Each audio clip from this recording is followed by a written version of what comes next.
जुड़वा बहनो। સિમ્મી અને નિમ્મી જુડવા બહેનો હતી. તેઓ હંમેશા એક સરખી જ હરકતો કરતી અને ખુશ રહેતી. સિમ્મી રડતી તો સાથે સાથે નિમ્મી પણ રડવા લાગતી. સિમ્મી બકરીના બચ્ચાને ગોદમાં ઉઠાવતી તો નિમ્મી પણ એવું જ કરતી. અરીસામાં પણ સાથે જ જોતી. બંને સૂતા સૂતા સપનાઓ પણ એક સરખા જ જોતી.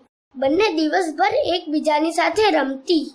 પક્ષીઓ અને ખિસકોલી સાથે રમવામાં તેમને ખૂબ જ મજા આવતી હતી.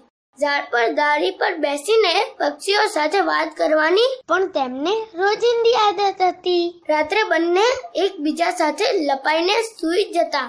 દરરોજ સવારે બંને વહેલા ઉઠતી અને ઘરમાં તોફાન મચાવવાનું વિચારતી.